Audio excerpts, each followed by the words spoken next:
Hello there, and welcome back to the iGCSE Geographers channel. So today we'll be doing something a little different, and I'm going to take you through last year's paper 1 exam, just to focus in on the population question. So hopefully, by the end of the video, you'll have a better understanding on how to answer and approach these types of questions. Okay, so without further ado, as you know, this paper is 1 hour and 45 minutes long, so that means you should be spending around 35 minutes per section. And that works out at roughly 1.5 minutes per mark in the exam. So before you start, as always, make sure you read all the information carefully on the front. So the first question, I have seen candidates struggle to answer this before. So the term population structure, well, you may have come across this term when we're looking at population pyramids. However, in this example, it's displayed as a pie chart. So if you use some deduction skills, then you can hazard a guess as to the answer because it's contained within the question itself here. Okay. So the answer here would be the way the population is made up of different age groups, as well as sex or gender here as well. Again, you could use other keywords such as the proportion or percentages of these two different aspects. That would also be acceptable here. Okay, so again, moving on, I have seen students completely miss this question before, so make sure you don't make the same mistake.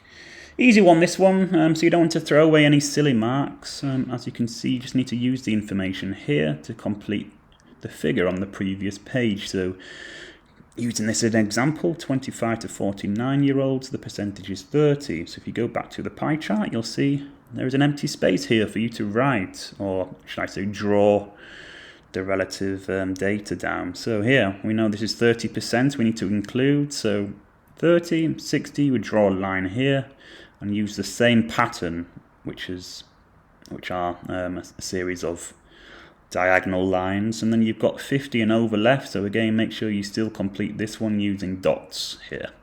So an easy 2 marks there. Okay, so 1.3 now, so the key word here, only. So you only want to use information from the figure 1.1. And describe, of course, as well as the 2 different dates. So it's already highlighted in bold, so there should be no real excuses for you misreading the question here. So we only need 3 relative points, or a minimum of 3. It doesn't mention the specific use of data, or these types of questions sometimes may say using statistics. So it's just describing the trends here. So going back, as you can clearly see, there's been a decrease in the number of 0 to 24-year-olds, an increase in the number of 25 to 49-year-olds, and an increase in the number of 50 or above. So that's your 3 marks here as well. Okay, moving on now to 1.4. So suggest reasons for the changes in the percentage of the population aged 0 and 24 years from 1950 to 2015. So again, if I was answering this question, I would highlight the command word, which is suggest, which in this case would mean to provide or give reasons to the changes in this population age group between these years. So as mentioned previously, this number has decreased between these period, but you've got to think of the reasons why, given reasons here. So a good way to think of this is, I suppose, through a social and economic lens, and there's a lot of different reasons. If we just take the role of women, for example, you could get multiple reasons just thinking about this aspect, should I say. So women, particularly in MEDCs, I suppose they are more career-focused now, and this means they may get married at a later date. Perhaps they've been educated more, they've had more employment opportunities. So that's a variety of different reasons there. Again, we could think about the use of contraceptives over this time. The availability has increased, as well as the availability of abortions as well. Other factors, well, if we think of some key words such as birth rate or infant mortality rate, if we think about infant mortality rates, well, we know this has been reduced, and this is because the healthcare has been improved, so that's one example here. Also death rates, there's been a reduction in death rates and increased life expectancy as well. Again, you could link this to the fact that healthcare has dramatically improved over this period. But you could also think of some political factors as well, especially anti-natalist policies, as we've seen in the 1970s in China, for example. This can also have an impact upon birth rates or the number of young dependents in this type of question. So a variety of those reasons, just 4 of those reasons, get you 4 marks here. Okay, so moving on now to question B. Again, the keywords are describe and features in this question. So what we're looking for here is the shape or the aspects of the pyramid that's clearly visible. So I have seen, again, candidates lose marks because they feel like they have to explain why it's this shape, such as describing birth rates or talking about life expectancy. However, it's not asking for this. So you get a mark for just simply describing its shape, which would be triangular or pyramid shaped. And again, you can see the keywords are clearly here for a reason, so use them. So starting with the young dependents. We get 1 mark for saying there's a large amount. Again, if we're describing its shape, we could use the word base. In this instance, it's a wide base. Again, with the economically active, what do you notice about its shape? Well, or its trend. Well, you should notice that the number of bars decrease. Or again, you could mention the fact there are less less economically active than young dependents. Okay, last but not least, what about the number of old dependents? We get 1 mark for just saying there are few old dependents. Conversely, when we talk about the bottom of the pyramid, we use the word base. When we talk about the top here, we use the word apex. So in this regard, you could say it has a narrow apex. Of course, if this was for an MEDC, then the shape would be, I suppose, inverted. So the base would be a lot narrower here and the apex much wider than that of a typical LEDC like Niger in this example.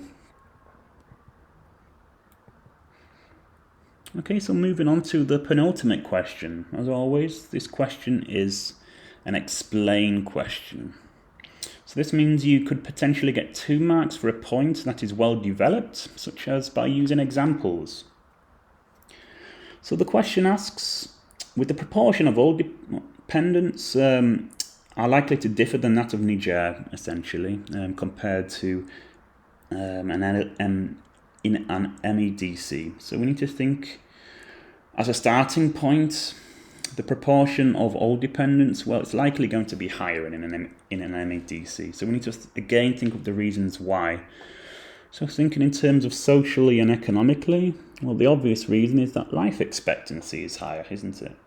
So again, if we were to develop this and get an extra mark, you could mention the reasons why this is higher. This could be improvements in medical and healthcare, for example, or the treatments of diseases, or you could mention about the increased doctor-to-patient ratio, for instance, in MEDCs. Again, think about access to various supplies, such as water or good food, electricity. This would also be credited as to why people are living longer. Economically as well, in MEDCs, the access to pensions for the elderly is another well-known reason, as well as the availability of care homes as well. So I feel it's good often to personalise this situation. So if you are from an MEDC, again, think, why are people living longer compared to people in an LEDC like Niger, for example, and that might help you brainstorm some ideas. Okay, last but not least, as you all know, this is the case study question, which is 7 marks, and the mark scheme is divided into 3 levels. So you should have already have revised the country, which has a high dependency. Usually the example you may have revised is Italy. But again, I'll share a revision PPT with you at a later date for this. So usually, like this question, it will ask you to describe the problems. However, it may ask you to explain why or how the country of your choice has a high dependency ratio. So the key here is I suppose, just not to simply describe or list as many problems as you can, because you'll never get past a level 1 for this. To get to that level 3, you need data firstly. So you could talk about Italy's population size or the country of your choice. Its population size here, for example, or its dependency ratio. Maybe you can find data about that. But also you need place-specific information as well. So this is areas within that country which has issues related to this dependency. However, more importantly, to get that level 3, you need at least 3 developed statements. So, for example, one statement you may make would be that the economically active needs to look after the elderly. So this is a simple statement. Again, you wouldn't get past the level 1 if you're just making simple statements like this. So to develop this statement, you've got to think about the effects of this. So perhaps this will result in a loss of productivity for the economy, or maybe this will also result in the reduction in the amount of skilled workers for the labour force as well. So then you can see how I've developed this answer, and that would be credited in the exam as a developed statement. So you just make 2 more of these. Okay. All right, that's just the end of this short revision video. I hope you found it useful, and yeah, pay attention for the future videos which we will go over soon related to the case studies. Okay, thank you.